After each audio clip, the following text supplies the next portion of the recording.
A gente observa de maneira geral que quando você coloca uma estatística genérica de roubos, você está, na verdade, falando de um conjunto muito grande de variedade de tipos de roubos. São tipos de criminosos, tipo de local, inclusive, onde eles atuam.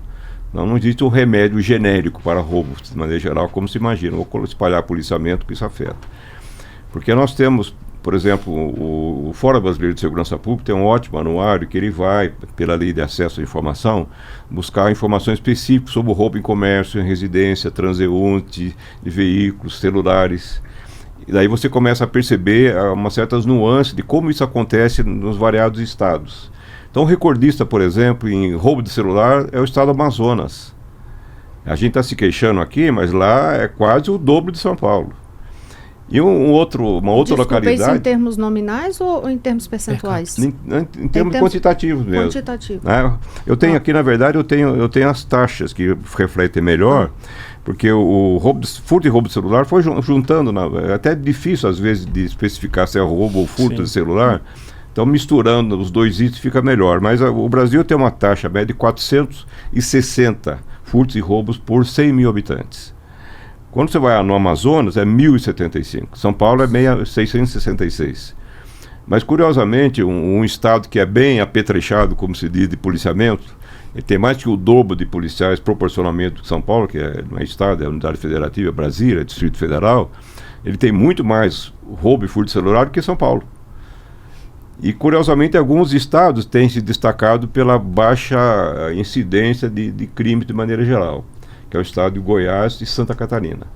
Eles vêm com os dados, não temos dados 2024 ainda, né? O anuário sempre tem um certo atraso na publicação dos dados.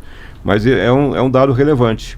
Um outro fator que assusta bastante as pessoas é o roubo de transeunte, que nós não temos uma estatística dessa em São Paulo. O Rio de Janeiro tem, especifica mais os tipos de roubo do que São Paulo. A estatística deles é bem melhor que a de São Paulo.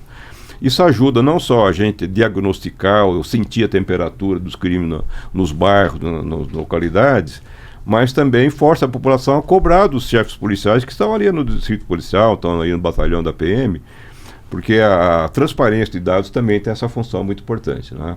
Eu tenho alguns dados aqui que a gente pode falar depois a respeito da reclamação, que todo mundo acha que classe média alta reclamenta, né? Reclama muito de tudo, mas na verdade eles têm razão aqui em São Paulo. A gente vai entender por quê. Bom, eu concordo plenamente com essa ideia de que os crimes eles não são todos iguais, as soluções para esses crimes, né, as políticas públicas devem ser implementadas também não são as mesmas, e mesmo no caso de roubo, né, roubo de residência, você tem um tipo de estratégia de policiamento, de vizinhança, aproximar comunitário, enfim, já o policiamento na Sé, para roubo de celular, de transeuntes, tem que ser outro, e isso me parece ser um ponto que a gente passou por algumas mudanças da pandemia, né, como o Ítalo pontuou muito bem. A gente tem uma redução dos roubos e furtos porque as pessoas estavam dentro de casa. Depois, quando as pessoas voltam a circular, né, 21 ali para 22, você já tem o Pix tendo sido implementado e sendo adotado por boa parte da população. Então o celular ele deixa de ser um aparelho que ele tem um valor por si só. Ele também serve primeiro como um portal, né, para que outros golpes, para que outras transações financeiras sejam implementadas. E as estratégias de policiamento no estado de São Paulo, me parece que elas não acompanham. A gente chega em 2023, né, com um novo governo que tem um foco muito grande no policiamento ostensivo, né, da Polícia Militar, que é muito importante, evidentemente, e foi muito responsável por essa queda.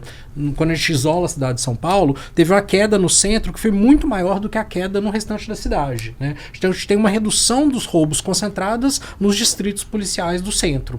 Nas franjas, né, em alguns bairros da Zona Norte, da Zona Leste, da Zona Oeste, teve até aumentos, né? O caso de Pinheiros, por exemplo. A gente tem aumento de roubo. Na Zona Leste como um todo, a redução foi de 7%, enquanto que na cidade como um todo foi de 13%. Né? Então você tem mesmo reduções variadas. Porque a minha leitura, né, e acho que a leitura que o Instituto Sou da Paz faz, é que é um governo que ele é muito focado ainda no policiamento ostensivo e que tem dado pouca ênfase no policiamento investigativo, a Polícia Civil com a Polícia Judiciária.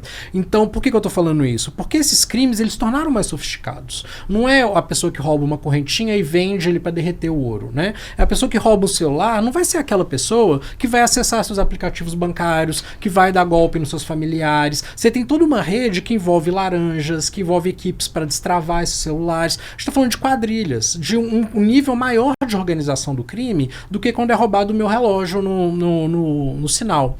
Então, para isso, é necessária investigação.